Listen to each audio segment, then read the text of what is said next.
Obrigado, pastora Fátima. Eu quero, para a nossa meditação de hoje, ler com você o salmo mais conhecido da Bíblia. Alguém arrisca aí? Tem até em para-choque de caminhão. Salmo 23. Se você está sem Bíblia, vai ser projetado na tela aqui atrás, tá bom? O Senhor é meu pastor e nada me faltará. Ele me faz repousar em verdes pastos e me leva para junto de riachos tranquilos. Renova minhas forças e me guia pelos caminhos da justiça. Assim, Ele honra o seu nome.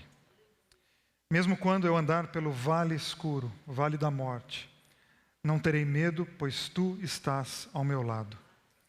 Tua vara e Teu cajado me protegem. Preparas um banquete para mim na presença dos meus inimigos. Unges minha cabeça com óleo, meu cálice transborda. Certamente, a bondade e o amor me seguirão todos os dias da minha vida, e viverei na casa do Senhor para sempre. Amém. Existe dentro de cada um de nós, é do ser humano isso, um desejo de estabilidade.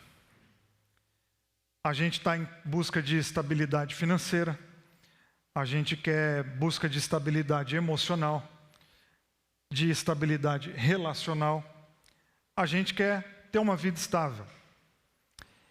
E até aí tudo bem. Desde que a gente entenda que estabilidade não significa que a gente vai ter uma vida plana. Certo? Que vai sempre ser tudo certinho. Que você vai ser feliz o tempo todo. Que você vai realizar todos os seus sonhos. Entre outras propostas que a gente escuta por aí, que são verdadeiras alucinações. Por exemplo, essa de eu quero ser feliz o tempo todo. Isso é uma impossibilidade existencial. Porque para ser feliz o tempo todo, você precisa de uma coisa muito importante. Sabe o que é? Se desconectar da tua realidade. Certo? Porque se você estiver conectado e conectada com a realidade, não tem como você ser feliz o tempo todo. Por isso que a gente fala da loucura. O que é a loucura? A loucura é a desconexão da realidade. O reino de Deus, ele nos conecta com a realidade. Então nós temos o quê? Momentos felizes, sim, e temos momentos extremamente complicados. A gente vai para a festa e a gente vai para o funeral. A vida do ser humano é assim. Então nós temos uma estabilidade, ela fica aqui no caminho do meio. A gente tem que cuidar para a gente não viver aqui em cima, num negocinho chamado euforia, e nem outra coisa lá embaixo chamada depressão. Depressão a gente já sabe que é ruim. Euforia a gente acha que é muito bom, né? Euforia é aquela pessoa que está sempre no 220. Calma, tu vai pifar. Não, tem que puxar aqui para a linha do meio. E aqui nós vamos estar. Nós vamos estar felizes, nós vamos estar tristes, a gente vai acordar às vezes mais desanimado. No dia 31, na viradinha, você falou assim, ninguém me segura. 2026 é o ano da virada. Hoje é dia 7, você já está assim... Não sei se, acho que 2027 a gente revê o plano. Porque a gente descobre o quê? Que nós vamos continuar aqui, nesse caminho do meio. E sabe a boa notícia? Isso é um ótimo sinal. Se você é essa pessoa que tem dia que você acorda mais ou menos, tem dia que você acorda feliz, e tem dia que você nem quer sair da cama, bem-vindo ao mundo dos normais. Bem-vindo ao mundo das pessoas que estão conectadas com a realidade, e por isso o emocional dá essa balanceada. Nós somos um oceano, vivemos no oceano, aqui dentro é um oceano, e a gente precisa saber lidar com isso.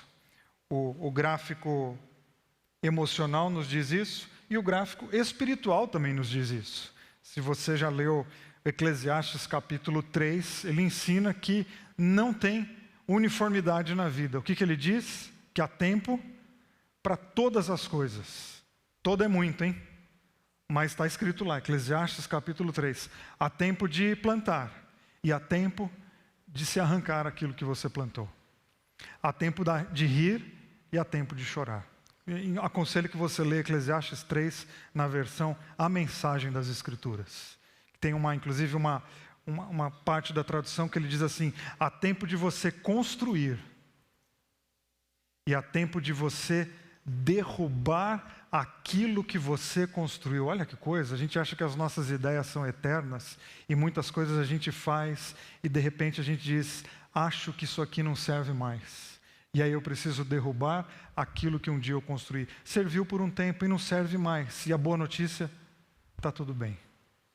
Você é uma pessoa normal. Você está lidando com a vida e essas variações, elas estão no dia a dia, elas estão no emocional, elas estão no espiritual, elas estão na Bíblia e elas estão no Salmo 23.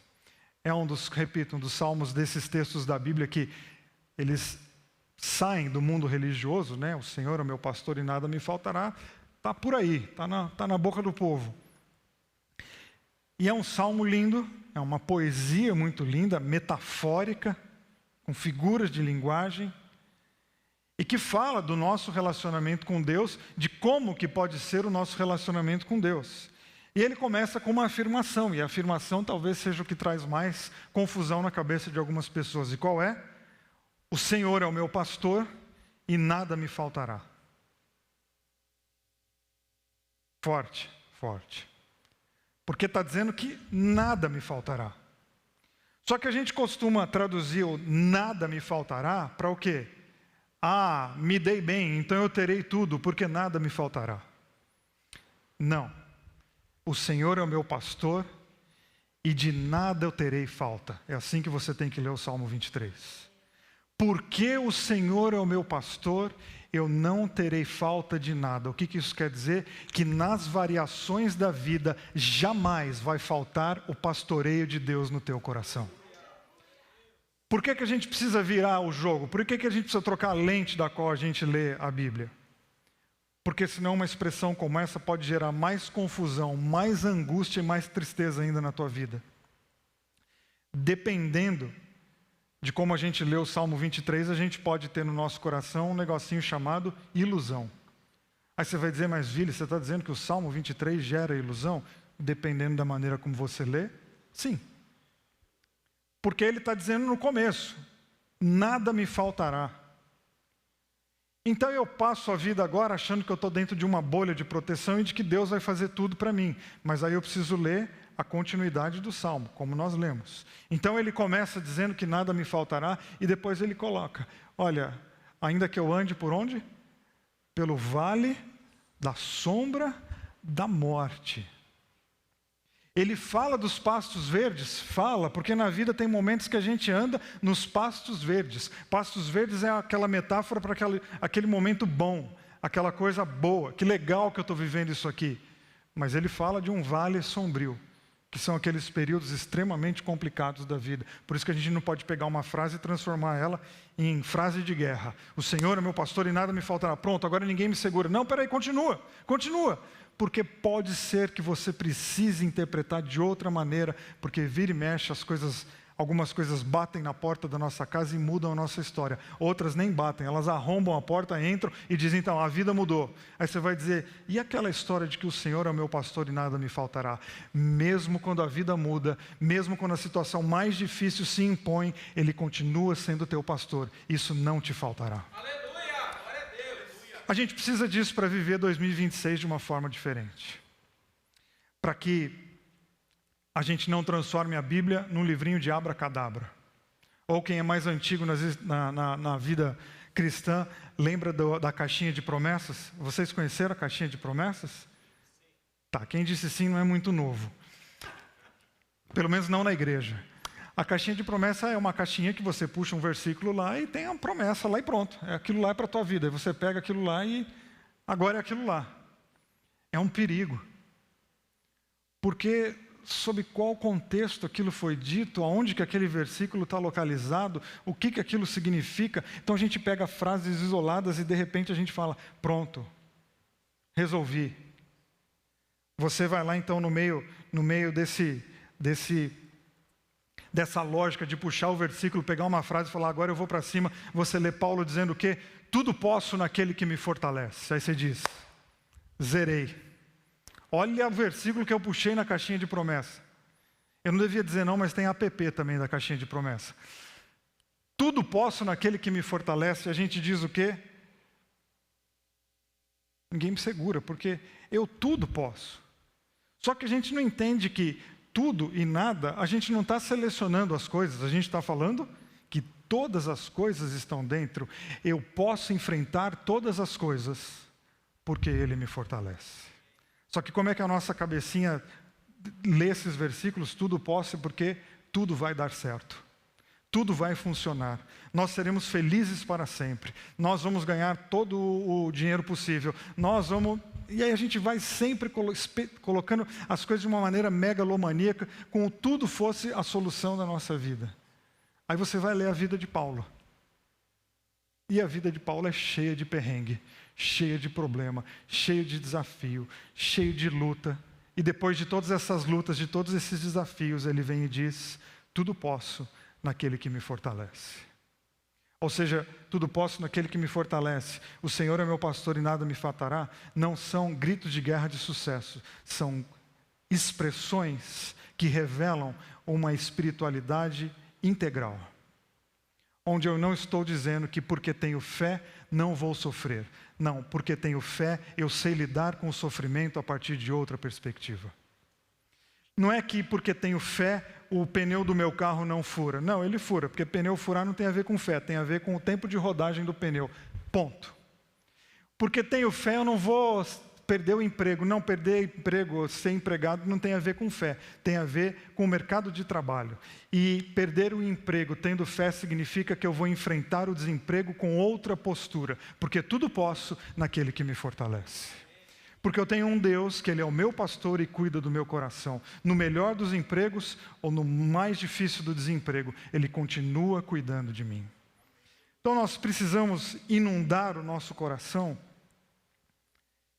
com essa verdade ou com esse tipo de verdade, para a gente não se perder dentro de uma lógica religiosa, evangélica, de que a nossa vida vai dar certo o tempo todo. De que o seu 2026 já está desenhado e fica tranquilo, vai dar certo, porque o Senhor é o teu pastor e nada te faltará. Não, é porque o Senhor é o meu pastor e nada me faltará, que eu quero olhar para o próximo ano com esperança. Não quero olhar com ilusão, eu quero olhar com expectativa. Agora, o que significa dizer então que Ele é meu pastor? É uma metáfora. Davi está comparando Deus como pastor de ovelhas, um rebanho de ovelhas.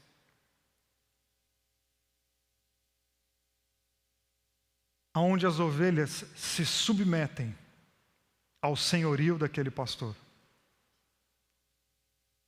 Onde as ovelhas escutam a voz do pastor para seguirem vida fora. Ou seja, é muito gostoso dizer como expressão de fé: o Senhor é o meu pastor. Mas na prática da vida significa que você não tomará decisões sem a consulta e sem a aprovação desse pastor. E vamos combinar, muitas dores que nós vivemos são exatamente porque a gente vai vivendo tresloucadamente. O ano ainda está nesse ritmo mais, nós estamos aqui mais devagarzinho, mas daqui a pouco começa. E a gente sai tomando decisão. Aí a gente vem na igreja uma vez por semana, aí no domingo a gente lembra, é Deus, e a gente levanta a mão, e a gente canta, aí a gente ora. Domingo à tarde a gente começa a se preocupar com a segunda-feira, aí é de segunda a sábado, naquele agito. Aonde está o pastor na tua segunda-feira? Porque quando eu digo que Ele é meu pastor, eu estou dizendo, não, é que eu submeti a minha vida a Ele. E eu fiz planos sim para o ano novo. Eu fiz uma lista para o ano novo. E agora? Agora eu preciso sentar com o pastor para ver se esses planos fazem sentido de acordo com a lógica de vida dele. E por que a gente tem tanta resistência em fazer isso? Porque a gente sabe que vários itens da nossa lista o pastor vai dizer, não, isso não. Não, isso aqui vai te levar para um penhasco. Isso aqui vai destruir tua vida.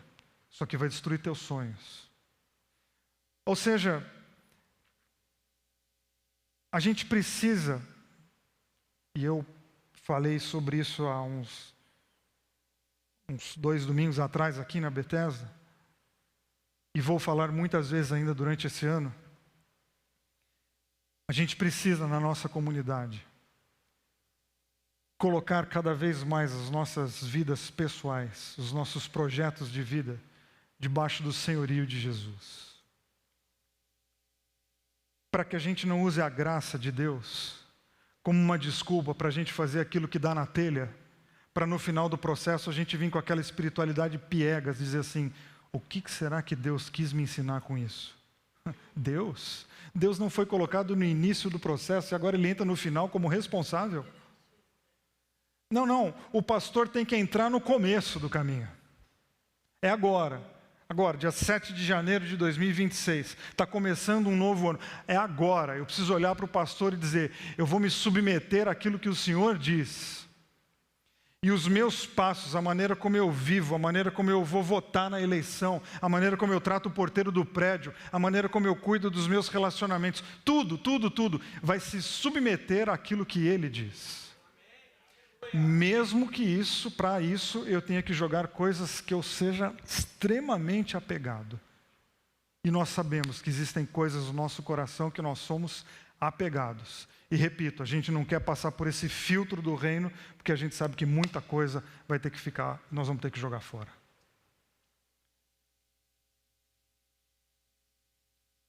Quando eu digo que o Senhor é o meu pastor e que eu não tenho falta de nada, eu estou afirmando que o meu coração é dele. E Provérbios 4:23 diz, acima de todas as coisas guarde o teu coração, porque dele depende toda a tua vida. Coração na Bíblia não é aqui. Coração na Bíblia é aqui. Coração a Bíblia não é um órgão que bombeia sangue para o corpo. Coração na Bíblia é um conceito, é uma metáfora, que é o lugar onde as suas decisões, as suas razões, seu conjunto de valores, suas paixões, suas tentações, seus desejos, tudo isso se encontra, é o teu coração. Está tudo ali. É esse lugar onde dirige a tua vida. E eu estou dizendo, o provérbio está dizendo o quê? Então, guarda o teu coração. Por quê? Porque tua vida depende disso. Porque a maneira como você vai acordar amanhã e levantar e falar, vou viver o dia, é o teu coração. É nesse lugar chamado coração que você vai decidir como é que você vai viver a sua quinta-feira. E dizer que o Senhor é o meu pastor e que nada me faltará, eu estou dizendo que o meu coração está devidamente guardado no Senhor. Só que a gente diz guardado no sentido de protegido. O meu coração está protegido. Então, está tranquilo, porque Deus é um escudo que não vai deixar o meu coração ser contaminado por nada. Não, é guardado no sentido de que no meu coração existem valores que eles vão combater aquilo que pode me destruir. Ou seja, pensamento ruim, ideia ruim, torta, vai continuar chegando na tua vida. O que está guardando o teu coração? Quem é de fato o pastor desse lugar onde você faz a sua tomada de decisões? Quando eu assumo que Ele é meu pastor, que Ele é meu Senhor, eu estou dizendo que a minha vida está submetida à sua voz. Ou seja, não tem mais vida à deriva. Não tem mais, vamos vivendo ali na frente, a gente vê o que vai dar. Não. Quando Ele é o meu pastor, eu não vou vivendo para ver ali na frente o que vai dar. Eu penso agora junto com Ele, antes de dar o próximo passo. Ou que a gente tenha integridade espiritual, de dizer, eu não pensei, eu não coloquei Deus nos meus processos, eu fiz planos para o ano novo e Deus não estava neles, deu ruim, e Deus não tem nada a ver com isso, porque eu não coloquei Deus nos meus processos. Eu sei que isso é difícil de digerir, mas a gente precisa. Porque senão a gente fica sempre se escondendo atrás da graça de Jesus. E sim, eu prego muito sobre a graça, eu falo muito sobre as mãos estendidas de Deus em nossa direção, mas vamos tomar muito cuidado para a gente não banalizar essa mão estendida. para toda hora a gente dizer, não, mas a mão vai estar estendida mesmo. Vai, ela vai. Porque a mão de Deus sempre está estendida para nós. A grande questão é se uma hora a gente vai conseguir enxergar essa mão. De tão contaminado que a gente possa estar de coisas que são tão destrutivas para nós. E um adendo, as coisas que destroem, elas são extremamente sutis. Que é outro processo que outra coisa que a gente cria na nossa cabeça, que o mal, a maldade, é sempre uma coisa visualmente muito feia, é visualmente assustadora, e pronto, aquilo ali é o mal. Não, porque é uma coisa visualmente assustadora, a gente foge.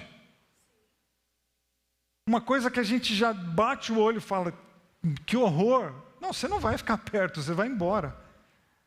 Existem processos destruidores na nossa vida que eles são extremamente sutis e talvez num primeiro momento, inclusive, muito agradáveis.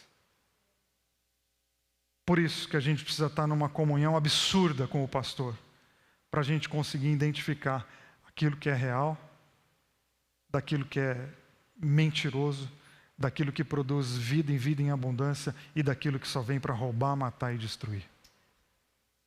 Ou seja, isso tem a ver com as prioridades do nosso coração. Quais são? E a gente precisa fazer esse olhar para dentro da gente. A gente precisa ler o Salmo 23 com uma certa regularidade. Não para atrair coisa boa, misticamente, mas para que espiritualmente a gente viva durante esse próximo ano muitas conversões. Para a gente ficar se convertendo, sempre. Se convertendo a quê? Sempre a Jesus. É semana após semana, dia após dia, para o nosso coração ficar cada vez mais parecido com o coração dele. Isso é um processo para a nossa vida toda. E ele fala então do vale da sombra da morte. Deus é o nosso pastor e nós estamos livres das aflições da vida.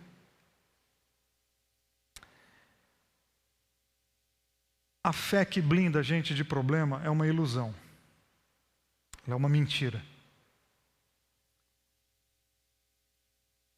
É um jogo de manipulação de muitos pregadores com o coração das pessoas.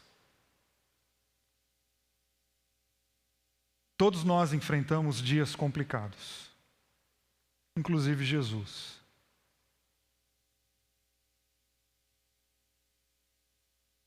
Ou seja, existe a possibilidade da gente ficar doente, existe a possibilidade, repito, da gente perder o emprego, existe a possibilidade do seu filho sair rebeldemente de casa. Porque a fé cristã não fala sobre uma bolha de proteção. A fé cristã fala sobre uma postura do coração diante dos perrengues da vida. Ou seja, não é se nós vamos enfrentar dias difíceis. É como. Certo? E eu não estou querendo fazer aqui, encher teu coração de pessimismo, não. Eu nem preciso, porque a gente é brasileiro, nem preciso inventar muita coisa. Você mora em São Paulo, não preciso nem falar muito sobre isso. A questão não é se a gente vai passar por problema. Nós vamos. E não precisa ser mágico também para falar isso, não. Porque não é se, é como você vai enfrentar os seus dias difíceis.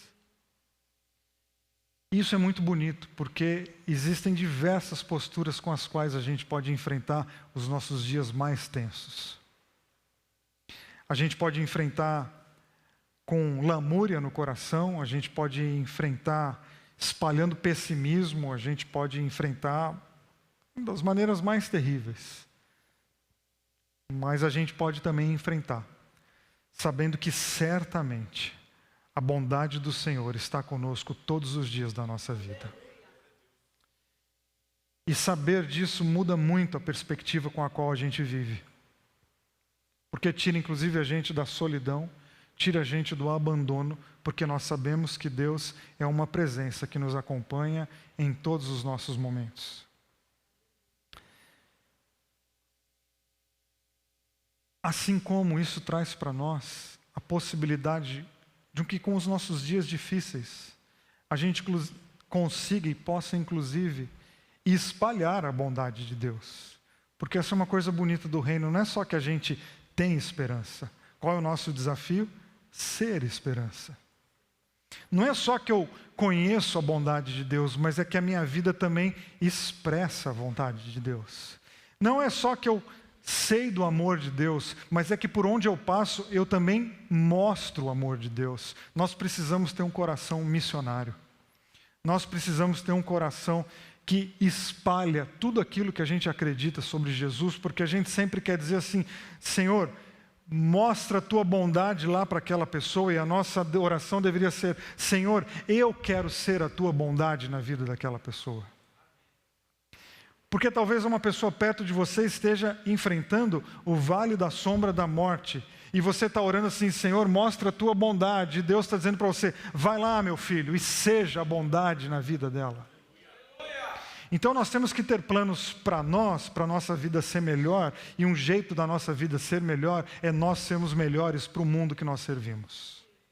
Eu e você servimos a essa sociedade, servimos a esse mundo. Nós precisamos ser, sim, sal da terra e luz do mundo. E eu quero muito que as pessoas que passarem pela minha vida falarem assim um dia: eu vivi com o Vili, e através dele eu experimentei a bondade e o amor de Deus na minha vida.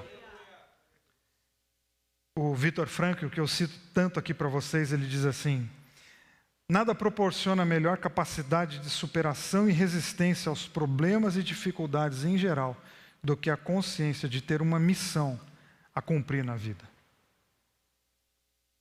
Nada proporciona melhor capacidade de superação e resistência do que ter a consciência de que você tem uma missão para cumprir na vida. Qual é a sua? Nesse despertar de um ano novo, qual é a tua missão para esse ano novo? Você pode ter colocado lá: não, eu quero ler não sei quantos livros por mês. Joia. Quero começar a fazer exercício. Ótimo. Vou cuidar da minha saúde mental. Check. Vou guardar dinheiro. Boa sorte. Tá, e a tua missão?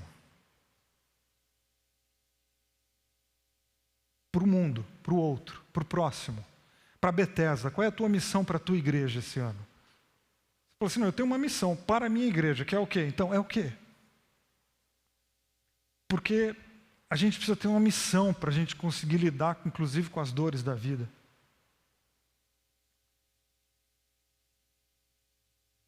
Porque senão a gente vive simplesmente por viver. E aí cabe a máxima do Oscar Wilde, né? Que é viver é a coisa mais rara do mundo. A maioria das pessoas apenas existe. Que existe uma diferença entre viver e existir. Né? Nós existimos, nós estamos aqui. Inclusive nem foi decisão nossa, foram outras pessoas que decidiram que a gente ia existir. E viver? Viver é uma decisão nossa. Viver é o que nós fazemos enquanto nós existimos. E um dia nós vamos deixar de existir, mas a gente pode não deixar de viver, porque se você viver com uma missão, espalhando o amor e a bondade do Senhor, um dia você vai deixar de existir, mas você vai continuar vivendo como bondade e amor na vida das pessoas. Ou seja, a gente precisa fazer planos, muitos, mas a gente precisa restabelecer a missão da nossa vida como indivíduos e qual é a nossa missão como comunidade, como Igreja Bethesda de São Paulo. E Davi encerra a sua poesia com esperança. Certamente a bondade e o amor me seguirão todos os dias da minha vida e viverei na casa do Senhor para todo sempre. Então ele começa com uma declaração de fé: o Senhor é o meu pastor e nada me faltará. Depois ele contempla as durezas da vida, porque na vida tem as durezas. E continua com fé, porque eu sei que Ele estará lá comigo. E ele termina com mais uma declaração de fé: a bondade do Senhor é por mim. E esperança é diferente de otimismo. E para explicar a diferença e para encerrar, eu não vou falar. Eu vou ler o Rubem Alves, porque é sempre melhor usar um gênio para explicar as coisas difíceis do que eu ficar aqui 1 hora tentando explicar para você. O Rubem Alves diz assim: hoje não há razões para otimismo. Hoje só é possível ter esperança. Esperança é o oposto do otimismo.